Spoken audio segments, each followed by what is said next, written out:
We've depended on coal and look where it's gotten us. We've depended on the government, look where it's gotten us. What we haven't done is to really depend on God.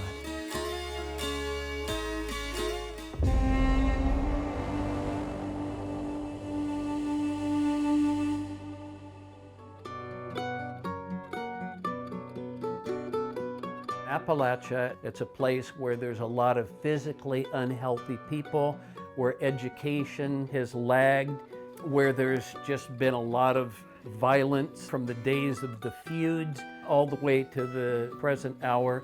There's been a season of hopelessness. What will become of us? Is there any future for our children?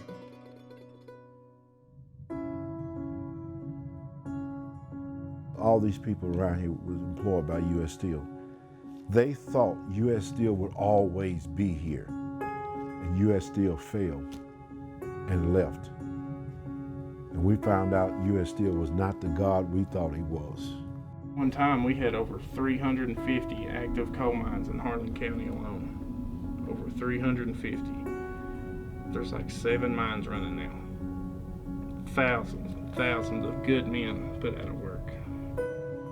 There was no jobs here, nowhere to turn, there was no hope, you know, of anything good happening.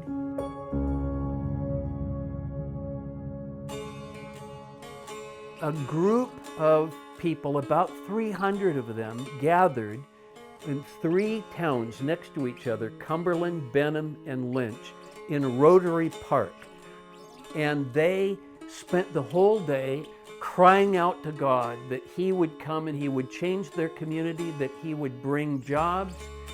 Everybody that came out, the park was just exploding. It was just full and the spirit was high. There was Catholics, there were Baptists and Pentecostal there that day. Everybody was united as one. We've depended on coal and look where it's gotten us. We've depended on the government, look where it's gotten us. What we haven't done is to really depend on God.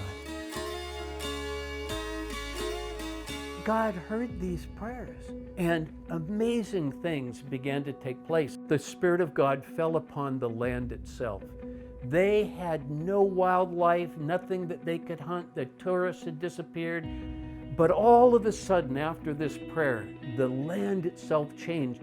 And this has opened up tourism, it's opened up hunting, it's opened up all kinds of new recreational opportunities. Portal 31 Mine is now an exhibition mine that is attracting huge numbers of people. The Miners Restaurant is now a Christian coffee shop called Lamp House Coffee. The machine shop being repurposed as a bottling plant to sell water from Black Mountain, which is super pure, called Black Mountain Mist. It goes on and on and on. So I know that prayer works, whether it's one or a whole community. Prayer works. One of the catalysts of this move of God in the city of Lynch was summoned by the Appalachian Regional Commission to testify in Washington, D.C. not long ago. He gave a wonderful testimony at the end. These commissioners were just, their jaws were on the floor. So how can we help you? And he said, with all due respect, I think probably the right question today is not how can you help us, but how can we help you? When the favor of God is resting upon a person or an institution or a place, it's undeniable.